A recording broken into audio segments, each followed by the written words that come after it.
what's up? It's April Fool's Day. Happy April Fool's Day. I hope everybody's been enjoying those hilarious Facebook posts about pregnancy and stuff like that. I'm not going to be doing an April Fool's Day video. I'm just not that good at being funny, nor am I that creative. So, bust right into it. Welcome to Ground Zero Salem. It's Pat as usual. We're spinning some Deceased in the background as we record this, and I mean that as the royal we. It's Ghostly White, new one. Came out last year on Hell's Headbangers. I like Deceased a lot. I don't have their entire discography in my collection. Big fan of Supernatural Addiction and Luck of the Corpse. My favorite is probably 13 Frightened Souls, which was when their sound started to kind of change a little bit. This is brand spanking new. A lot of people kind of chat up Fearless Undead Machines, which is really good. I've listened to it. These guys are known for kind of weaving in this kind of spooky but traditional heavy metal, almost sort of Merciful Fate influence into death metal, and it works really well. If you know death metal of the older kind of variety, the underground death metal stuff, you should recognize Deceased as kind of the kings of what they do, no pun intended. So yeah, it's really good. I recommend it to everybody if that sounds like something up your alley. I wanted to talk about 7 inches, since I've been going through the backlog of stuff that I've just been kind of amassing in the past up to 6 months, I think. I did CDs, tapes, LPs. The only thing left is 7 inches. So let's get into it. Most of these are hardcore and punk. Right on the top of the pile are some death metal releases that I bought off of my friend Darren. He just decided for shits and giggles he was going to distro some records by this label called Brutal Art. These are all splits. Some of the bands have been around for a very long time. Some of them are newer. None of them are American. They're European and East Asian, respectively. Southeast Asian, respectively. So let's just jump into it. Let's go. Wombbath and Obscure Infinity. Wombbath being, you know, maybe people who are being unkind would consider them also-rans, the whole Swedish death metal thing. I think they're great. Infernal Caustic Torment is a fantastic record. A little bit more grisly and a little bit more low-end from what I remember. Their sound kind of mixed in with the atypical Swedish sound.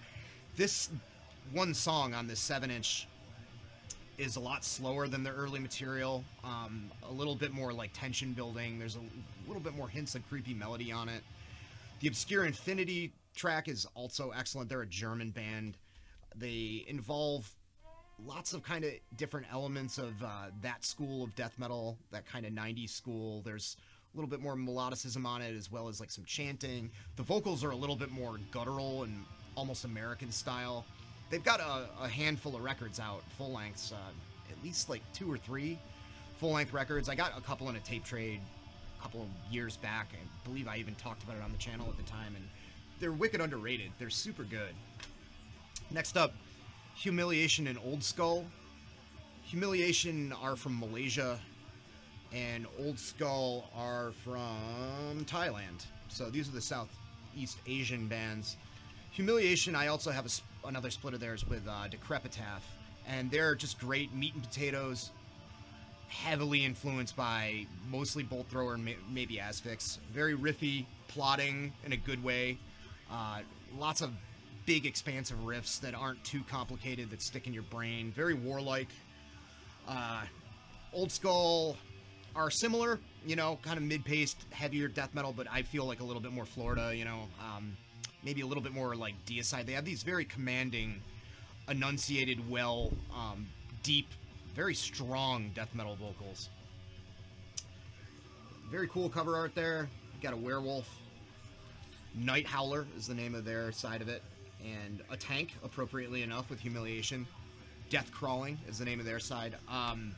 Very prolific band, Humiliation. I wasn't aware of that until I did a little research. And they have, I think they've only been around since 2009.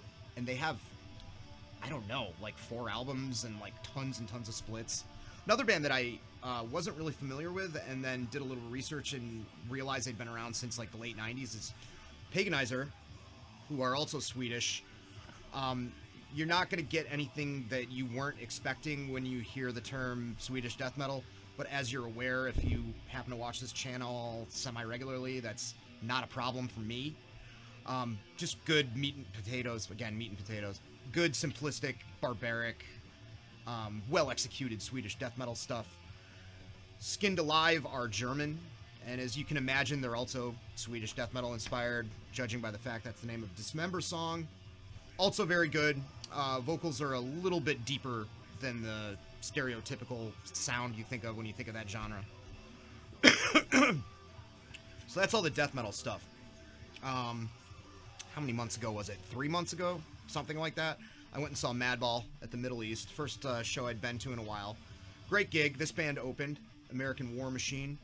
And this is pretty much the current Slapshot lineup, minus Jack Kelly, a.k.a. Choke, and with the singer of a band called Intent to Injure, who are a hardcore band that was around in the mid to late 90s from southern Massachusetts. This is great, heavy Motorhead and a little bit of thrash metal influenced, mean fucking hardcore stuff.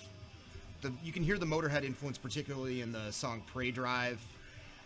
You know, it's just got that rumbling kind of deal. Obviously, Ace of Spades right there.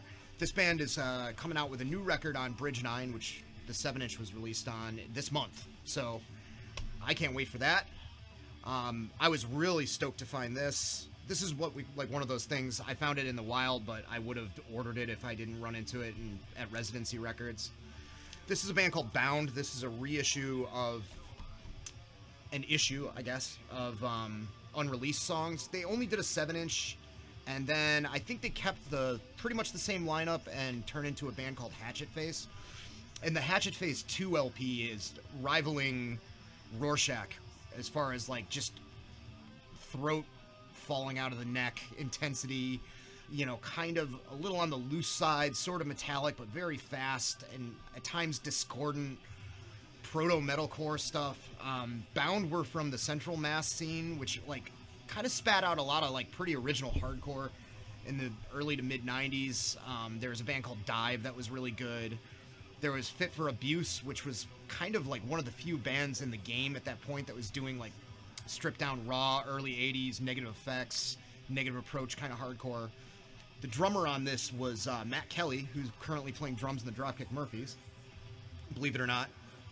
But this is the energy on this is nuts. The vocals are not too different from something like, I'd say, like Charles Bronson. They're very bratty and screamy, so that may be a detractor for some people. I don't mind it at all. They sound desperate and angry.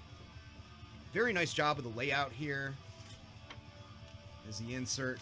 What's cool is there's a download card, and instead of taking you to like the typical kind of Bandcamp download sort of deal, it's just a Dropbox with like pretty much everything they did, including live stuff, demos.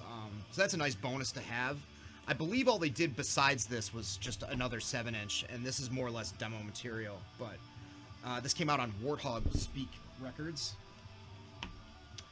Very, very fun little record. Been spinning that a lot. This is a cool one.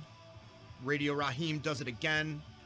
This had a very, very limited pressing, so it's cool to see it out in stores and out in distros again. This is the Reign of Terror 7-inch.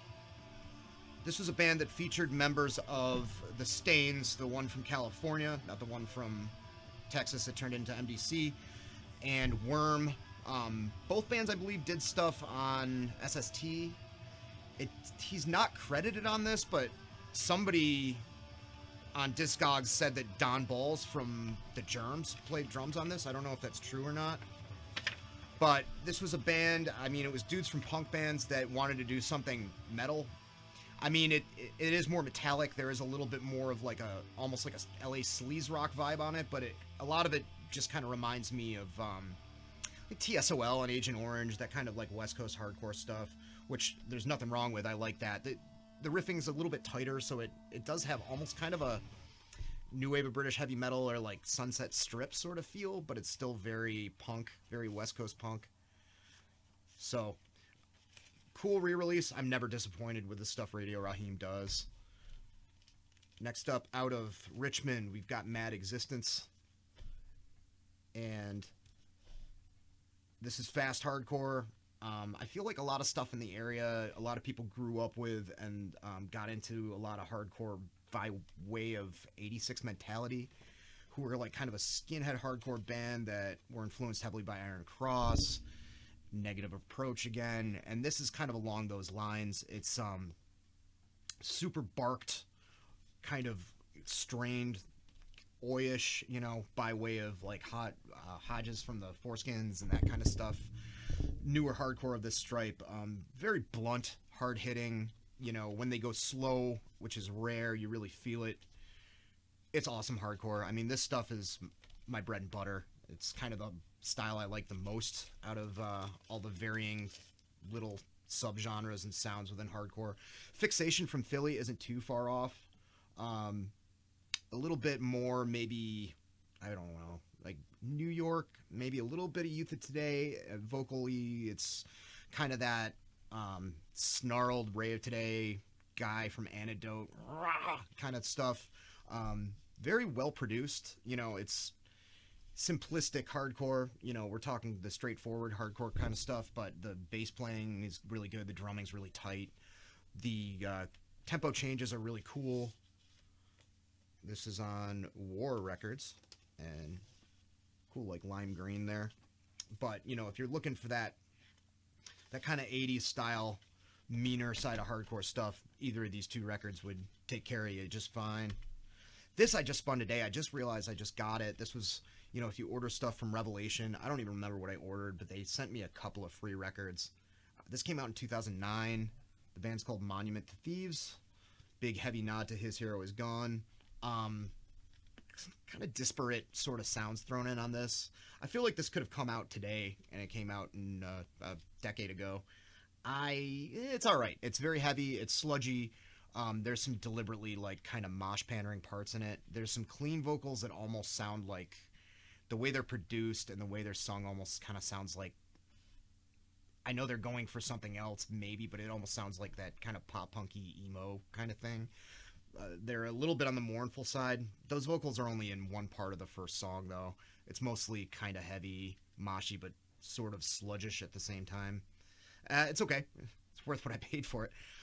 Next, we got Heresy, the final hour. Heresy, there's a couple of bands called Heresy. Most people know the UK Heresy. This is the Heresy from Detroit that were around in the mid to late 80s. Big spiky hair. You can see that.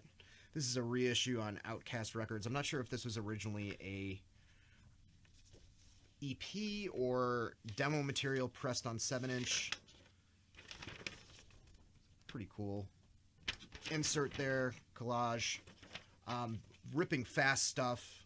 You know, it definitely has more to do and more in common with Discharge and maybe some Finnish bands than it does anything American at the time. Like the little blurb on the back here says, Detroit's Heresy was D-beat before there ever was such a term.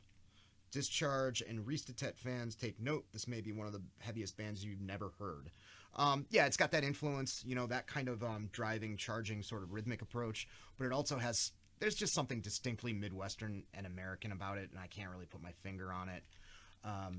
You know, you probably just tell that these guys went to a lot of Negative Approach gigs and Meatmen gigs back in the day.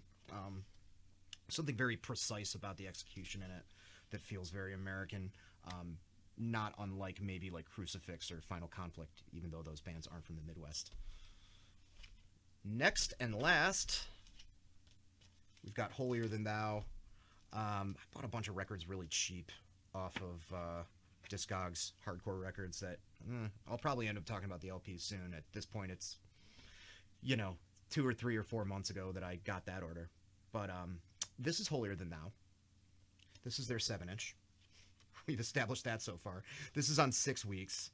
Holier Than Thou were in this weird era, very end of the 90s, very beginning of the 2000s, before the whole thrash revival thing started happening with Municipal Waste, before, you know, a lot of kind of not so great records were emblazoned with pictures of sharks skateboarding, and, you know, I liked early Municipal Waste, but that whole thing got pretty out of control pretty quickly. When this record came out, things like this cover art were pretty innocent, and everybody's like, "Oh, isn't that fun? Isn't that a nice little throwback?" Holier Than Thou, the music on this is fucking great. I believe they shared members with a hardcore band, a faster hardcore band called Life's Halt, who are also excellent. This is heavily influenced by Suicidal, you know, that sort of Venice kind of thrash stuff.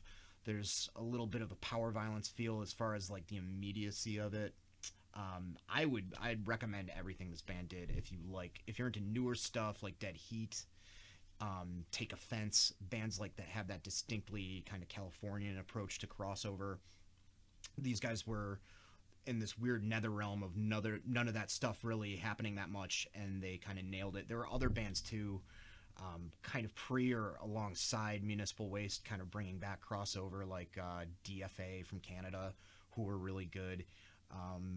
There are a few others that are kind of escaping my brain, but I was such a nut for crossover when nobody gave a fuck about it. Like, we're talking 20 years ago, before that whole retro scene kind of blew up. So anything that I could find that sort of honored that original sound, I tracked down. And my friend Mike, who is also a very big fan of that stuff, would also track that down as well. So he burned me their first record, Hating of the Guts, their first LP, and I believe it's the 7-inch, that Hating the Guts record, and a 12-inch EP, a maxi EP called High on Barbecue. But they're all really good. They're all like a meaner, leaner, Suicidal Tendencies, maybe a little bit of Beowulf too, you know, that kind of thing. So I would recommend that if you're interested in that, and if not, obviously not. But I think I've droned on enough. I'm through all the 7-inches. Moving forward, who knows? Never know with me. Maybe I'll go back in the record collection.